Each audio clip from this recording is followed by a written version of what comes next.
I see you also appreciate a nice crown. Crown? I thought that was a big eyebrow. Welcome to 5 Points of Articulation, where I review action figures and then articulate 5 points to help you decide if you want to add that figure to your collection. The 5 points I discuss are packaging, presentation, posability, playability, and price. I'm Jason, and if you enjoy my content, please like, share, subscribe, do all the YouTube rigmarole. Today, we're going to continue our look at the Marvel Legends Infinity Saga with Surtur. Starting off the packaging, and we can see that this is just a larger version of the Iron Man box. But to be honest, having all that extra space helps to make it feel a lot less cluttered. Thor Ragnarok logo up there, collage on one side, collage on the other. Note the absence of Spider-Man, by the way. Ragnarok poster on the back, and legal on the bottom. Barcode for those who want it. Empowered by the eternal flame, the demon Surtur rises from the ashes to unleash his fury upon Asgard. Is this burning an eternal flame?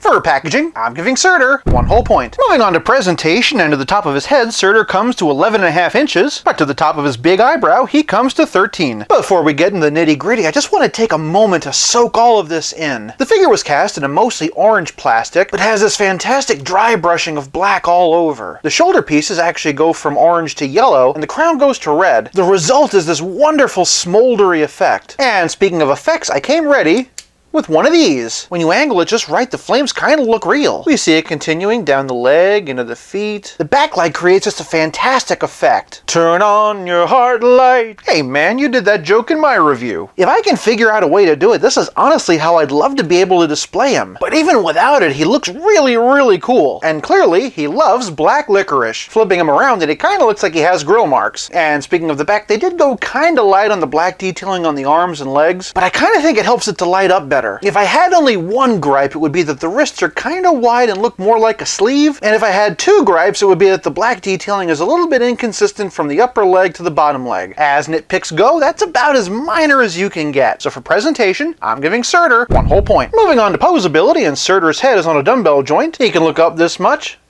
or not. He can look up this much, or not. He can look up this much, or not. He can, however, look down just fine. Great amount of tilt, and all the way around. The shoulders are swivel hinge, and that's as far as it goes. Forget about 90, this is barely 45 degrees. And if you look at the top of the shoulders, there's actually a knob put in there to keep it physically from going any further. Now you could make the argument that there's all this craggy texturing to get in the way, but the thing is pretty lumpy and he doesn't have any problem. I'm sure that Hasbro has some engineering reason, but for a character whose entire raison d'etre swinging a giant sword, this is a bit disappointing. You can kind of compensate for it, however, by using his bicep swivel. Moving on down further, and he has pinless, double-jointed elbows. By the way, since I always use this hand for my articulation demonstration, I noticed that this one actually hinges side to side, so I went ahead and peeked at the other one, and that one actually hinges up and down. Moving on down, and instead of an ab crunch and a waist swivel, he actually has a diaphragm joint and a reverse ab crunch. Utilizing both, and he can hunch over that far and arch back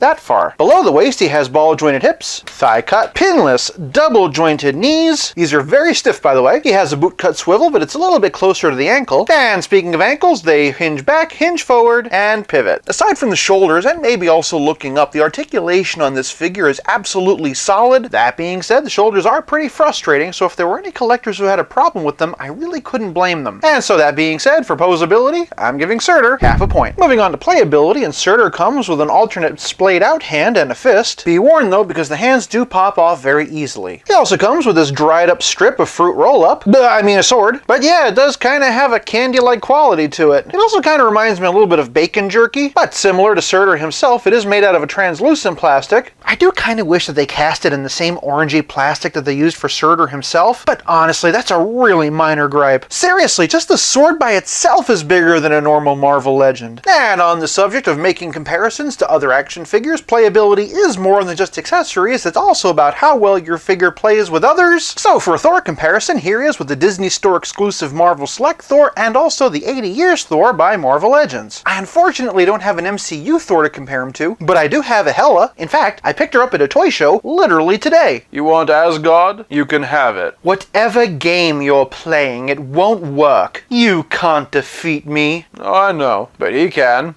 Oh yeah! And for another Ragnarok comparison, here he is with the Incredible Hulk. And yes, they are actually doing this without the aid of any figure stand. Surtur is actually that sturdy. For a Thor-related character, here he is with the Destroyer by Marvel Select. And for a real big ol' Marvel legend with a tuning fork for a head comparison, here he is with the Toy Biz Build-A-Figure Galactus. For a DC comparison, here he is with the new Snyder Cut Armor Darkseid. And speaking of DC, for a Clancy Brown comparison, here he is with Lex Luthor from Superman the Animated Series. And for fans of Marvel's What If, here he is with the Statue of Liberty. You must be made of copper and tellurium because you're C-U-T-E. Do you like raisins? How do you feel about raising an entire city to the ground, leaving it as nothing but a heap of smoldering ash? Come with me, babe, and I'll Ragnarok your world. And then she said, "You're Thor. I'm so Thor I can barely sit down." Kinda makes you wonder whether she's naked under that toga. She's French. You know that. Hey, buddy, do you mind? Sorry! My fault! And yes, I really bought a Statue of Liberty just for this review. Tell me, did it hurt when Nuclear Man flew you through Metropolis? For a relative scale comparison, here he is with Spectacular Spider-Man by Marvel Select and Pizza Spidey by Marvel Legends. But to make him look extra gigantic, here he is with the new 3 3/4 inch Kenner Tribute Spider-Man. And of course, here he is with Stealth Iron Man. It would have been cool if he came with the crown as a separate accessory, but who knows? Maybe we'll get one with the new Ragnarok version of Thor. Whether you want him for your MCU collection or to fudge into your comic book shelf, this figure is a blast. Even just to use him as a giant scary fire monster, he'd work great in a lot of different collections. I am your reckoning. Oh no! We gotta get out of here! I am your doom. For playability, I'm giving Surtur 1 whole point. This leaves us with nothing left to discuss but the price. Depending on where you get him, Surtur will set you back about $50-ish. Granted, that's a lot of money, but it's also a lot of action figure. More importantly, it's a lot of fun. For price, I'm giving Surtur 1 whole point for a grand total of 4.5 out of 5. I hope you enjoyed this look at the Marvel Legends Infinity Saga Surtur. Thank you so much for watching. Again, if you like this video, please do me a favor and give it a like. While you're down there, give me your cheesiest pickup line in the comments. I'll be back again real soon, but until then, play nice and have fun.